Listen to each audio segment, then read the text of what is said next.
রাজনীতির অঙ্গনে নতুন সমালোচনার ঝড়। সম্প্রতি কলকাতার দৈনিক এই সময়কে দেওয়া এক সাক্ষাৎকারে বিএনপির মহাসচিব মির্জা ফখরুল ইসলাম আলমগীর বলেন, আসন্ন জাতীয় সংসদ নির্বাচনে আওয়ামী লীগ, তাদের শরিকরা এবং জাতীয় পার্টিও অংশ নিক। আমরা চাই একটি সুষ্ঠু ও অবাধ ভোট। শেখ হাসিনা 15 বছর প্রতিদ্বন্দ্বীকে ভোটে দাঁড়াতেই দেয়নি, তার ফলাফল আমরা দেখেছি।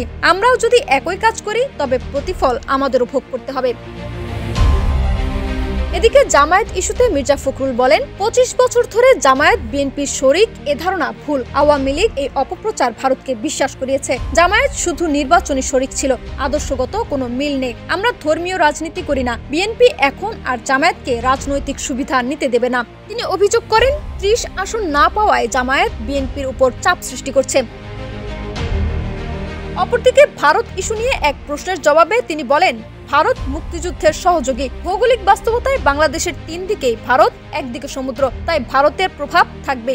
তবে তার অভিযোগ, ভারত দীর্ঘদিন ধরে বাংলাদেশকে কেবল আওয়ামী লীগের চোখ দিয়ে দেখেছে, বাকিদের সঙ্গে যোগাযোগ রাখেনি। ফলে সাধারণ মানুষের ক্ষোভ এখন ভারত বিরোধিতায় রূপ নিয়েছে। তিনি বলেন, আমরা চাই ভারত সবার সঙ্গে সম্পর্ক রাখুক, শুধু আওয়ামী লীগের সঙ্গে নয়। ফখরুলের এই মন্তব্যের পরপরই জনসাধারণের মধ্যে তৈরি হয়েছে তীব্র আলোচনা সমালোচনা। তবে তিনি বলেন, গণতান্ত্রিক রাজনীতিতে প্রতিদ্বন্দ্বীকে বাধা দেওয়া উচিত নয়।